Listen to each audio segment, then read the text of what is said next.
Hello everyone, Jules here. Today I'd like to continue my series Tarot Reflections, which is based on the book Meditations on the Tarot.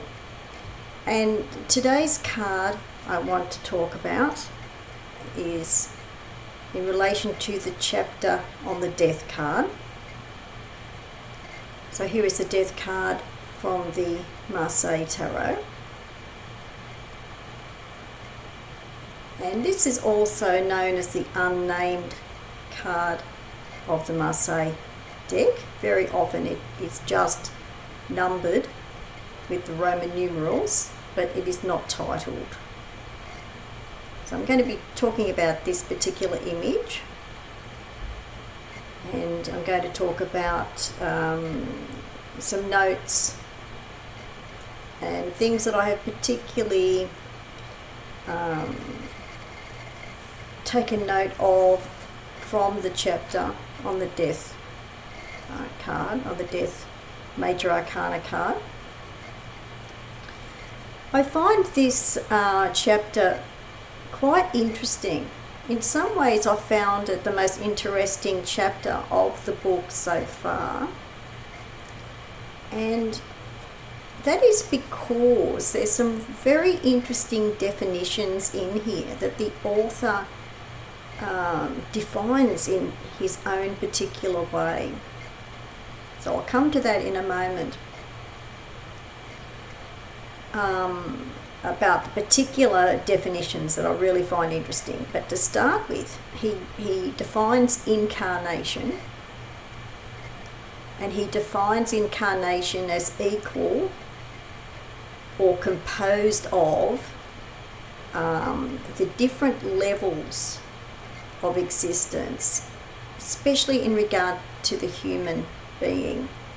So he talks about the physical body, the skeleton, the etheric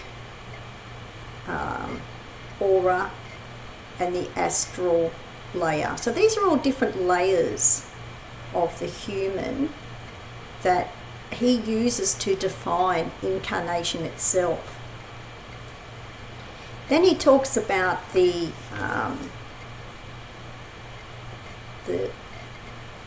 scythe here, talks about that as well. And it's such a major part of the image. It's a really large scythe in here. It's a very large implement.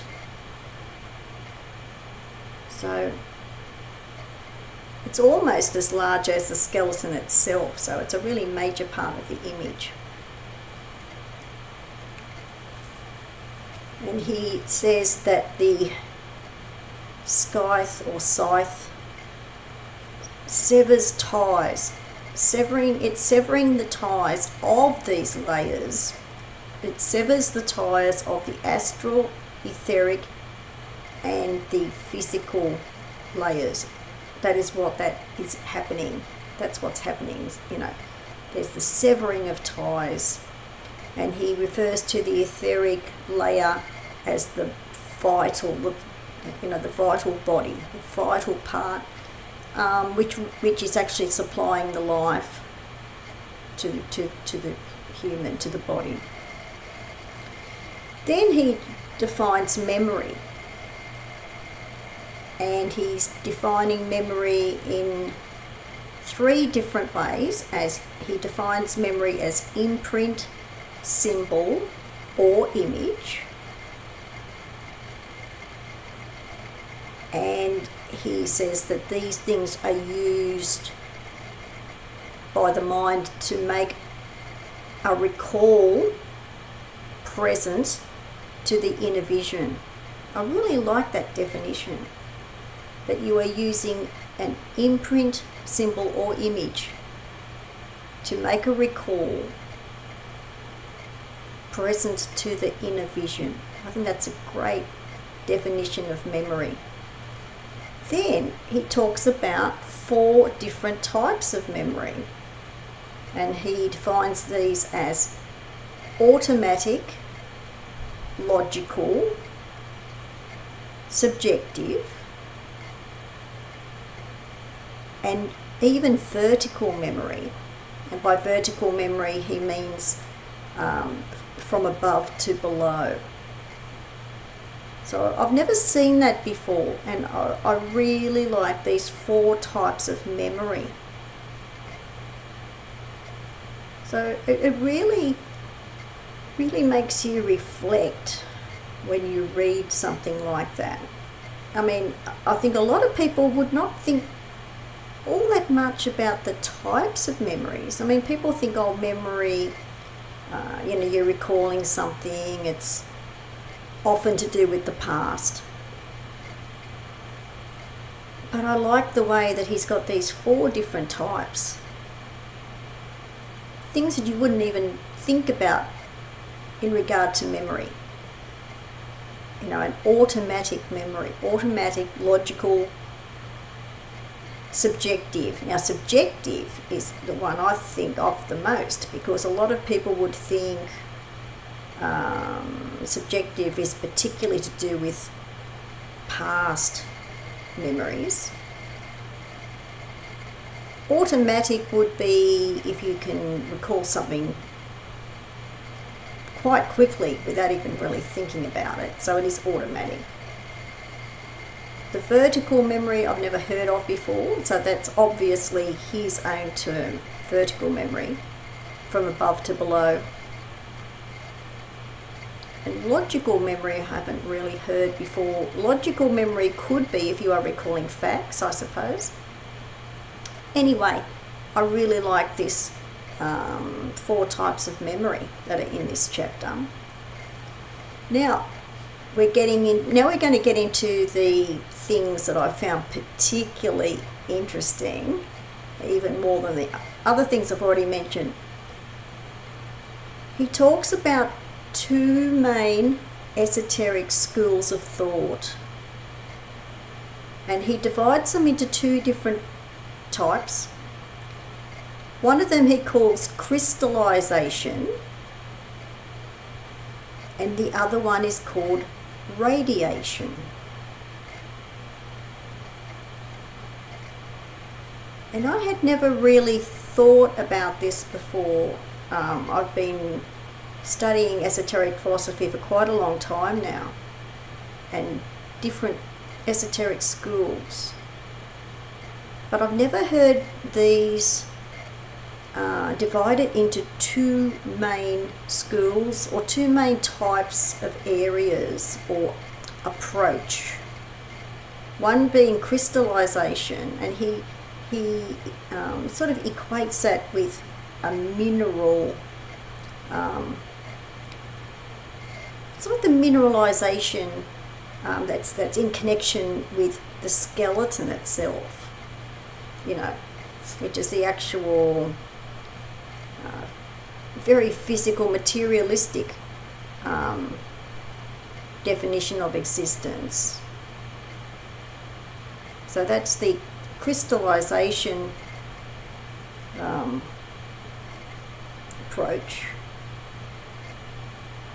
And the other one is radiation, and he defines that as illumination.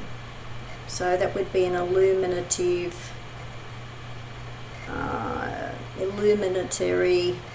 approach. These are the 2 main types of esoteric schools. These were the two main types after the author had experienced different types of esoteric schools himself.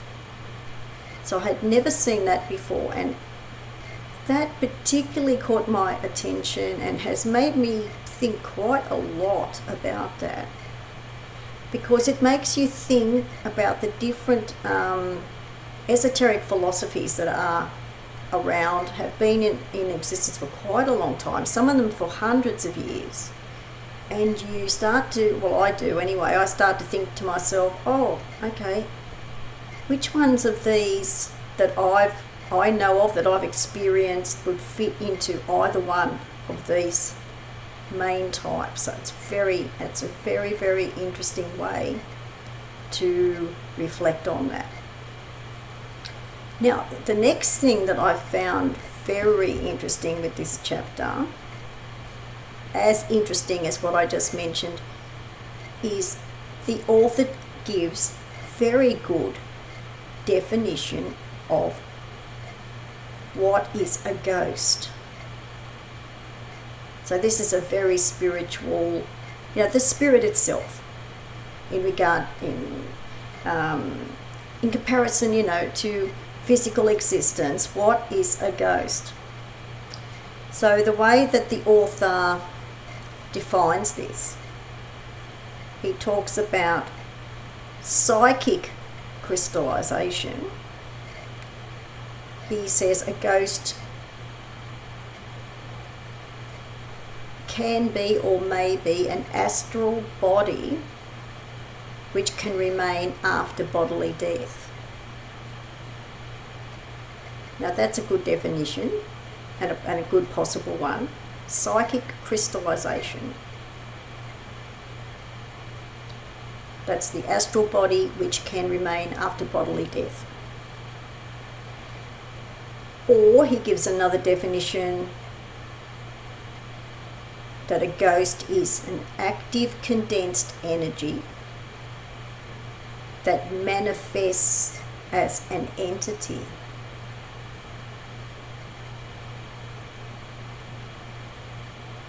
That is also a very good definition and quite possible.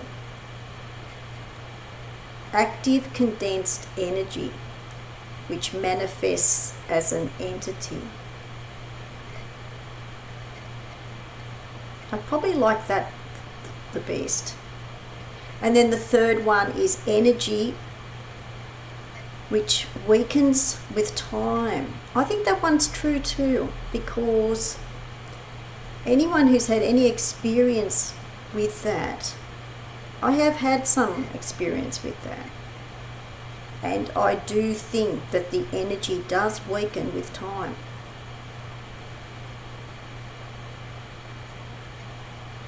So I like that as well. So those three definitions of what is a ghost are probably the three best ones I've ever seen, and I've seen quite a few over the years. They are three very good definitions of what is a ghost. Then the author talks about reincarnation versus immortality. That is also a very good concept, a very good topic, because a lot of people would think of these probably in a different way. Not as reincarnation versus immortality. They are different things, but he gives a really interesting discussion in this chapter, and part of it is to do with the serpent in the Garden of Eden. So that is really worth reading too. So it's very worth reading. Especially the immortality. The immortality part, he very much connects with the serpent in the Garden of Eden. So he's talking about the whole concept of immortality, how it came to be associated with existence and with human existence, immortality. And it's a very interesting discussion where he talks about the serpent in the Garden of Eden. So that's really worth reading. Then the last thing that he says in the chapter is his idea overall that death acts as a guardian of the threshold and a surgeon in order to free the soul. So that's you know, that's like in this death card where the skeleton is cutting away.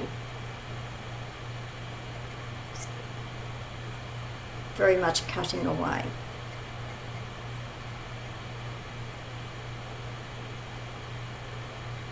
And he says, death acts as a guardian of the threshold and a surgeon, so that's cutting away, in order to free the soul. And he calls this a healing mechanism. And the death card has quite often been associated with transformation, and that's in a very healing sense, in a healing way. So this has been a very interesting chapter. This chapter on the Death Major Arcana card in the book Meditations on the Tarot. It's got ideas in here that, as I said, I have particularly found this chapter probably the most interesting so far, and I've quite been enjoying the other chapters that I've discussed in this series, but I particularly like this chapter so far. So I hope you enjoyed hearing some of the ideas that are in the chapter of this book. So thanks for watching. Bye for now.